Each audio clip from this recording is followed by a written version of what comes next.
Perkongsian Johor petang ini membawakan berita mengenai perancangan kerajaan negeri dalam membangunkan prasarana untuk rakyat.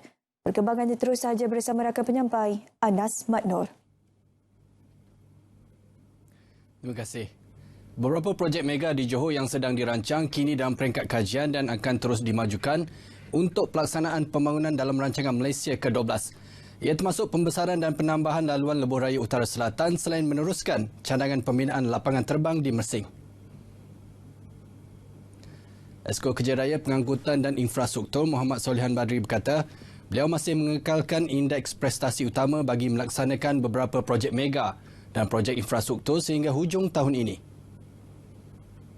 Laluan baru sepanjang 6,5 km yang akan memintas Bandar Tangkak. Dia akan bertemu di berdekatan dengan tol Tangkak. So kalau itu nanti kita harap akan bila dilaksanakan akan menjadi satu pencetus kepada pembangunan baru di sekitar di pinggir Bandar Tangkak. Tumpuan kerajaan ketika ini ialah menambah baik infrastruktur di kawasan Parlimen Pagoh, Don Tenang dan Bukit Gambir.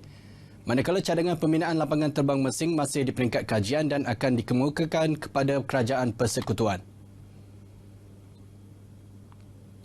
Penularan COVID-19 sejak Januari lalu terus memberi kesan besar kepada sektor pelancongan terutama industri perhotelan.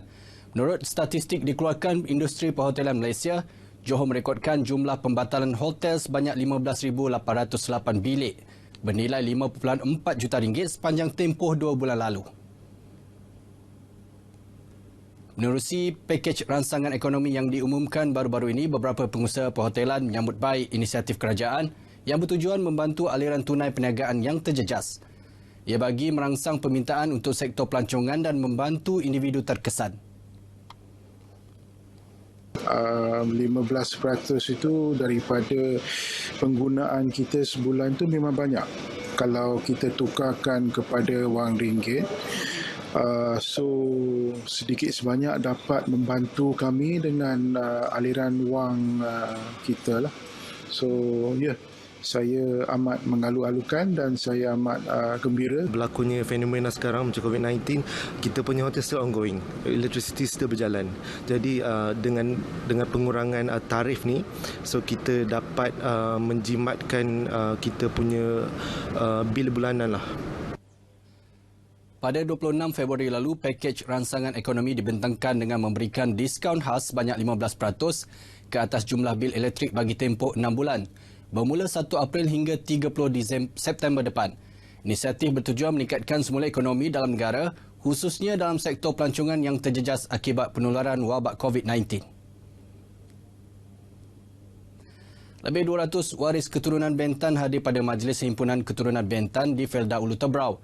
Majlis yang memasuki tahun ketiga itu mencapai sasaran atau objektifnya terutama dalam mengeratkan silaturahim antara waris. Esko Pendidikan, Penerangan, Warisan dan Budaya Mazlan Bujang berkata, pihaknya menyambut baik majlis himpunan ini yang dapat memperkukuh hubungan dua hala terutama dalam aspek kebudayaan. Bagi Wakil Gabenor Kepulauan Riau, Burhanuddin, majlis himpunan tersebut menjadi acara tahunan yang wajar dikekalkan. Bukan kita baru menambahkan jalinan, mempereratkan hubungan dua hala di mana boleh memanfaatkan bukan setakat dari bidang warisan kebudayaan, malah lebih juga kepada perniagaan, perindustrian dua hala yang kita dapat boleh berkongsi sama-sama kelebihan masing-masing. Dan pertemuan inilah sebagai menjembatani daripada kita kerjasama dua hala yang di masa-masa yang datang. Dan kita harapkan bahawa ini terus tidak terputus dan mudah-mudahan bisa memberikan kontribusi yang baik untuk kemajuan negeri secara bersama. Dalam pada itu, Kerajaan Johor akan merangka lawatan ke Kepulauan Riau bagi meningkatkan kerjasama dalam semua aspek yang boleh memanfaatkan kedua-dua negara. Sekian paparan dari Johor petang ini. Kembali kepada rakan penyampai di Angkasa Putih. Silakan.